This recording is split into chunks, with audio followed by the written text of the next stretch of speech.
She was called the most beautiful woman in Europe, a princess of France who became a queen of England. But behind the veil of royalty and the facade of a dutiful wife, a storm was brewing. This is the story of Isabella, a woman who would defy a king, raise an army, and seize a throne. A woman who would be remembered not as Isabella the Fair, but as the she-wolf of France. Was she a scorned wife pushed to the brink, or a ruthless political mastermind who orchestrated the downfall of her own husband? In this video, we'll unravel the tangled web of love, betrayal, and ambition that led a queen to commit the ultimate act of treason. Get ready to discover the dark and captivating story of Isabella of France. Born around 1295, Isabella was the daughter of the formidable King Philip IV of France, known as Philip the Fair. From her earliest days, she was a valuable piece in the intricate game of European politics. At a time when royal marriages were less about love and more about alliances, Isabella's hand was promised to Edward II of England. This union was meant to heal the long-standing rift between the two powerful nations. Isabella was raised in a cultured and sophisticated French court, receiving an excellent education that was rare for women of her time. She was intelligent, beautiful, and poised every bit the ideal medieval queen. In 1308, at the tender age of 12, she was sent to England to marry a man she had never met. The wedding, held in Boulogne-sur-Mer, was a grand affair, a spectacle of medieval pomp and pageantry. But the glitter of the ceremony could not hide the shadows that already loomed over the marriage. From the very beginning, it was clear that Isabella would not have the undivided attention of her new husband. Edward II was a king who marched to the beat of his own drum, and his heart, it seemed, already belonged to another. Edward II's favorite was a Gascon knight named Piers Gaveston. The exact nature of their relationship is still debated by historians. Were they simply close friends, sworn brothers in arms, or something more? Whatever the truth, Edward's devotion to Gaveston was all-consuming. At his own wedding to Isabella, Edward scandalized the court by lavishing attention on Gaveston, even bestowing upon him the Queen's own wedding jewels to wear. For the young Isabella, this was a public humiliation. She had been sent to a foreign land to be a queen, only to find herself second in her husband's affections to a man the English nobility despised. The barons saw Gaveston as an upstart, a commoner who had bewitched the king and was leading the country to ruin. Their resentment grew with each new title and estate Edward showered upon his favorite. Isabella, in these early years, played the part of the dutiful wife.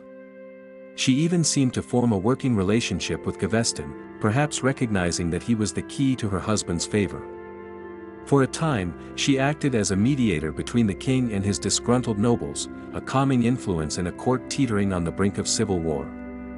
But Gaveston's arrogance and the king's blind devotion to him were a recipe for disaster.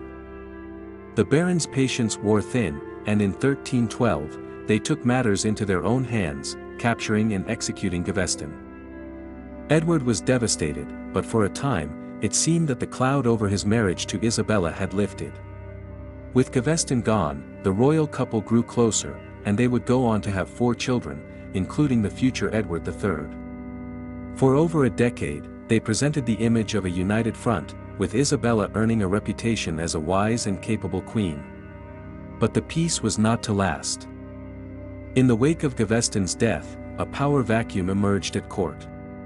It was soon filled by a new set of favorites, Hugh Despencer the elder and his son, Hugh Despencer the younger. The Despensers were ambitious, ruthless, and greedy, and they quickly gained an iron grip on the king's affections and the reins of power.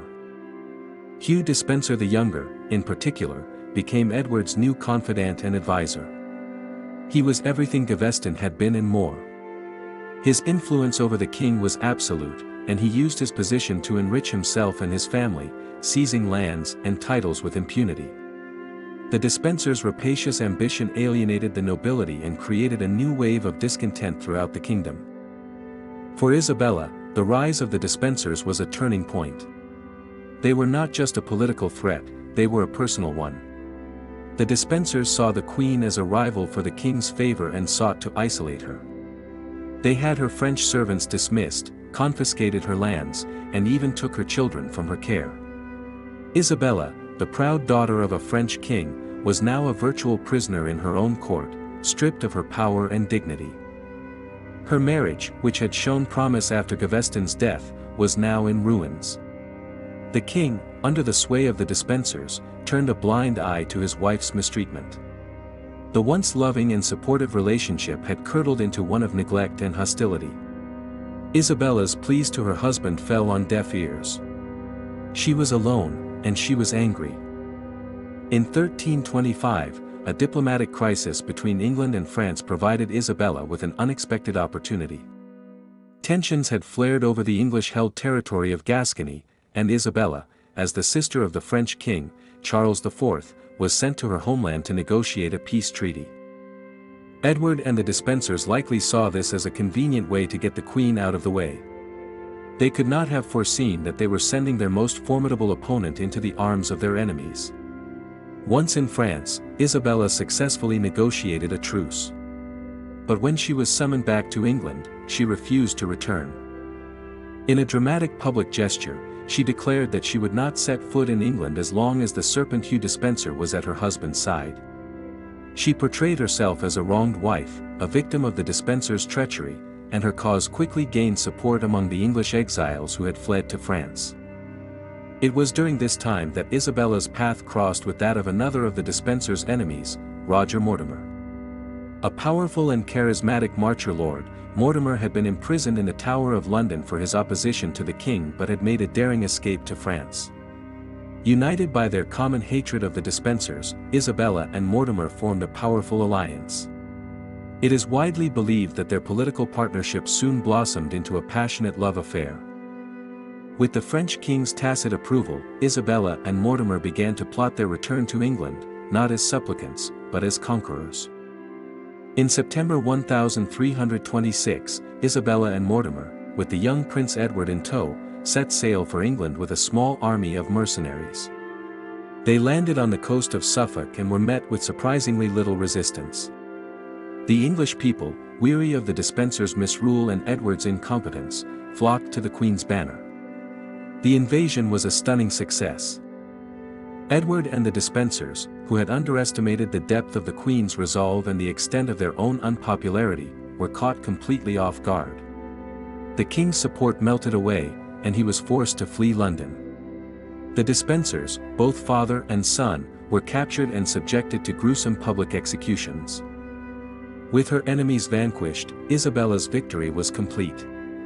But the question remained, what to do with the king? Edward II was eventually captured and forced to abdicate the throne in favor of his son, who was crowned Edward III in January 1327. The young king was only 14, and the real power in the land now rested with his mother and her lover, Roger Mortimer. A reign of greed and a king's mysterious end. For the next 3 years, Isabella and Mortimer ruled England as regents for the young king. But their time in power was marked by the same greed and arrogance that had brought down the Despensers. They amassed vast fortunes for themselves, alienating the very nobles who had helped them to power. Meanwhile, the deposed king, Edward II, was held captive in Berkeley Castle. His fate is one of the great mysteries of English history. In September 1327, it was announced that he had died of natural causes.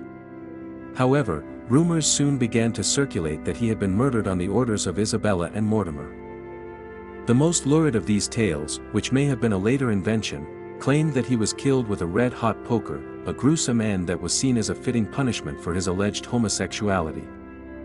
While the exact circumstances of Edward's death may never be known, it cast a dark shadow over Isabella and Mortimer's reign.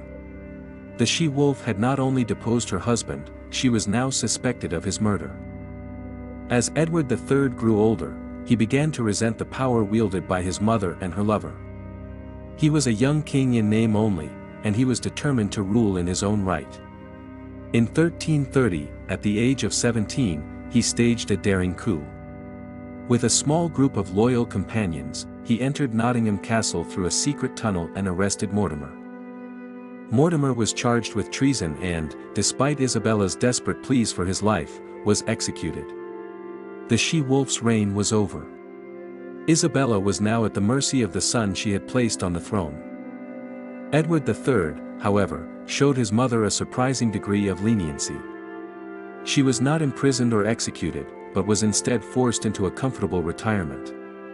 She spent the remaining 28 years of her life in honorable confinement, living a life of luxury and wealth. Though stripped of her political power, she remained a respected figure at court and was a doting grandmother to the future Black Prince. Isabella died in 1358 and was buried in London. In a final, poignant gesture, she was said to have been laid to rest with the heart of the husband she had overthrown. Isabella of France remains one of the most controversial figures in English history. Was she a victim of a cruel and neglectful husband, a woman who was pushed to extraordinary lengths to protect herself and her son? Or was she a cold and calculating femme fatale, an adulterous queen who conspired to murder her husband and seize his throne? The truth, as is often the case, likely lies somewhere in between. Isabella was a product of her time, a woman who was forced to navigate the treacherous waters of medieval court politics. She was intelligent, ambitious, and utterly ruthless when she needed to be. In an age when women were expected to be meek and subservient, she defied expectations and carved out her own destiny. Her story has captivated historians, writers, and filmmakers for centuries. She is the ultimate anti-heroine, a woman who was both admired and reviled, loved and feared. Whatever your opinion of her actions, there is no denying that Isabella, the she-wolf of France, was a queen who left an indelible mark on the course of English history. So, what do you think? Was Isabella a wronged wife who did what she had to do to survive, or was she a power-hungry queen who would stop at nothing to get what she wanted? Let us know your thoughts in the comments below. And if you enjoyed this journey into the dark side of medieval royalty, don't forget to give this video a thumbs up, subscribe to our channel, and hit that notification bell so you don't miss our next deep dive into the most fascinating stories from history. Thanks for watching.